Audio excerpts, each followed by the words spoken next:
Well, we saw there, didn't we, how a coalition didn't work particularly successfully in Southampton, and I cut Gareth off in his prime, didn't let him answer the question before Danielle's report about forming an alliance with maybe the Conservatives here in Reading. I think there are certainly lessons to be learned from what happened in Southampton, where I get the feeling that we broke one of the cardinal rules, which is that when you are discussing working together in partnership, you need to take the public with you, and you need to do things openly and transparently.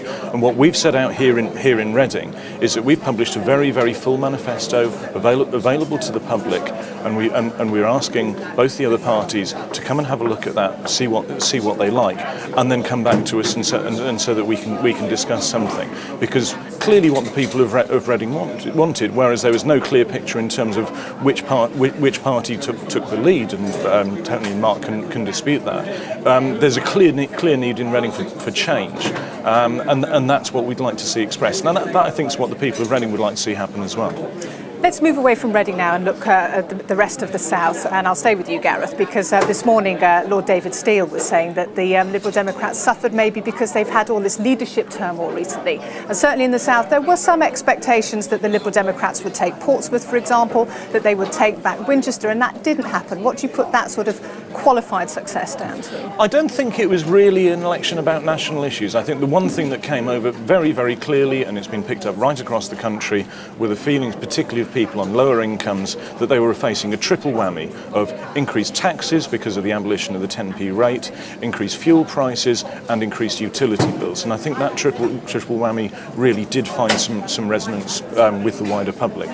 I don't think the issues that we've had over the last 2 years with our leadership really did have an effect. I heard Nick Clegg's name mentioned once in a very positive way. I didn't hear David Cameron's name mentioned whatsoever. I did hear some mentions of Gordon Brown, but I thought a lot of these elections were fought on local issues, be they town or borough-wide issues, or issues just really on the streets that people live in and the things that people are affected by. Mark, David Cameron said yesterday that he was happy to have done as well as he was, but he didn't want to have won just because his rival was weak.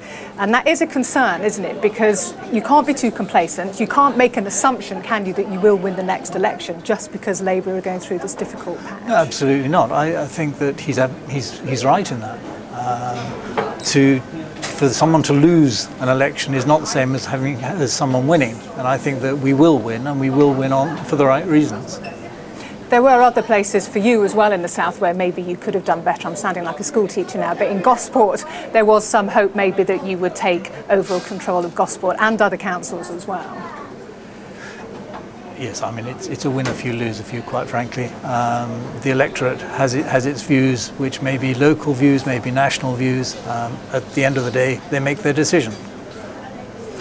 Tony, do you think people were voting for local reasons or for national reasons? Well, it's a bit of both, but I think the reason we did better in Reading than perhaps some people originally anticipated was because of local factors. And whatever our opponents might say during an election campaign, I think there's a general view that the council has been pretty well run over that time, and we've given good leadership. There have been some mistakes, but on the whole, the council is not an unpopular council, and that's the reason we won 7 wards. The Conservatives won 5, or 5.5 if you include Maple Durham, and that I think reflected a generally popular council. That is not the case everywhere, and local elections are local, and it's right that they should reflect diversity. And as someone who held what was previously a marginal ward and has a reasonable personal vote, there were local factors that saw my majority more than trebled, and I'm pleased with that because it reflects work and effort that I've put in.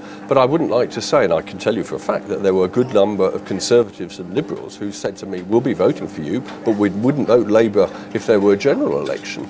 And that's as it should be. I'm going to ask you to cast your mind back to 1997. Labour stormed to victory nationally because a lot of marginal seats in the south of England went Labour for the first time. And I'm thinking of Southampton and Swindon and various other seats which are now very marginal. And the boffins in The Guardian yesterday were sort of applying their sort of number crunching and saying that if the same turnout and the same sort of voting pattern was applied at the next general election, all those seats would go and they would all go Conservative, which is a bit of a worry. There's been a lot of sloppy figures. I would query your own figures on your BBC website, which is actually from 600 wards and does not actually, in my opinion, represent an accurate assessment of our standing. It was bad for Labour, but you've omitted Slough, which we won in 1997. We took overall control in Slough. We had good results in Oxford. So there's been a lot of variety.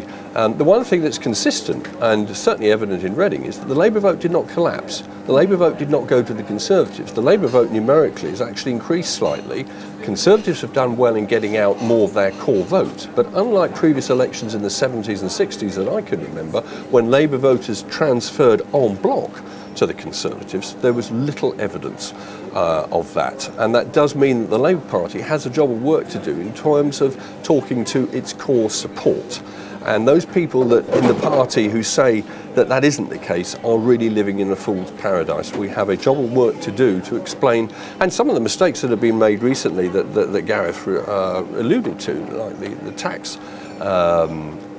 mistake, has not done us any favours, and that did feature. That's certainly been borne out by some of the text. Just trying to go through a couple with you. David from Wimborne said, I think Labour have totally lost their way under Gordon Brown. And another anonymous one, people voted Tory at local elections not because they believe the Tories are better, but because Labour have got complacent and need to refocus. That's it from us here in Reading. We're going to be back next Sunday, same time, different place. Do join us then if you can. Now back to London.